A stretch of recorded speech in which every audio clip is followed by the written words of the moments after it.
Kaixo, gu lehenengo mailakoa gara. Bideo onatan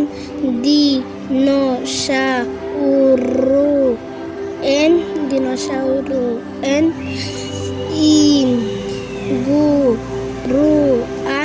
inguruan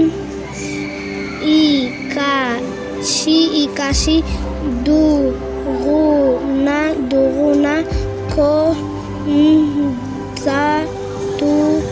kontatuko dizuegu.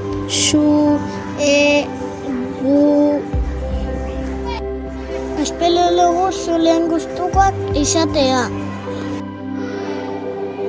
Dinosaurio hitza zer esan nahi du? Badakitzu ezer esan nahi duen dinosauro hitza? Euskal erraldoia esan nahi du.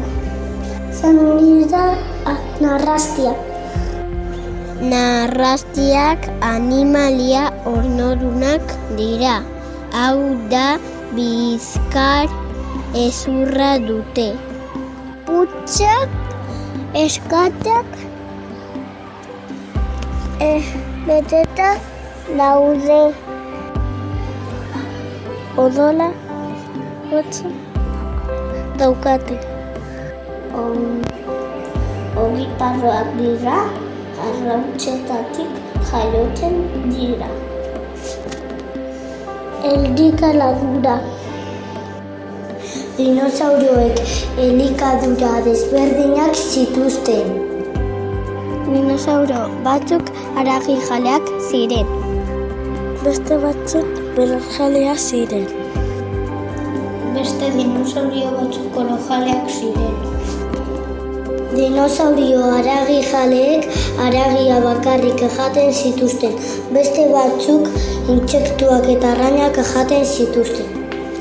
Gauro belarjaleek belarra, zuhaixkak, landareak, lodak eta hostoak jaten zituzten.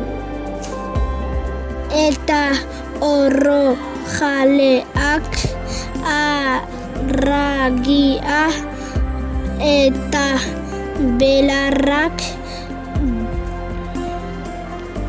jaten zuten.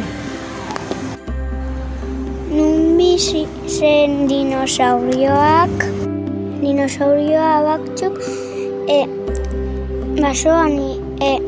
basoan bizi zen. Beste batzuk urmaeletan eta itsasoetan.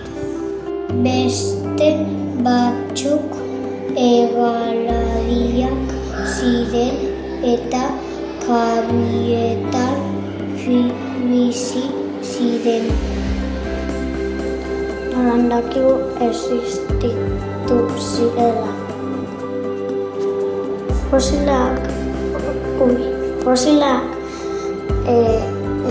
den eusulak eta oinatzak topatu direlako. Zer dira fosilak?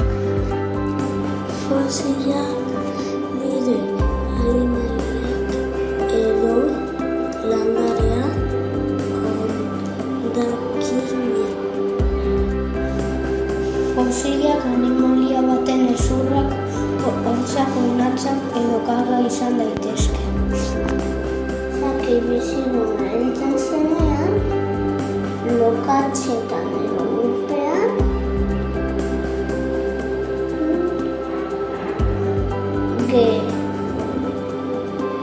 geratzen zen. Denborarekin hondarra, lokatza eta beste mineral batzuk hartzen ziren agien gainean eta denborarekin jarri bihurtzen ziren. Nola desagertu ziren dinosauroak? Diolito elaildoi batek lularen konta jo zuen. Honen ondorioz sumendiak aktibatu ziren eta olatu erraldoiak sortu ziren. Hautsezko eta hautsezko ereduan blokeatu zuen. Lurra urteetan eguzki argi barik geratu ziren. Temperatura asko hotzutu zen eta lurra izoztu egin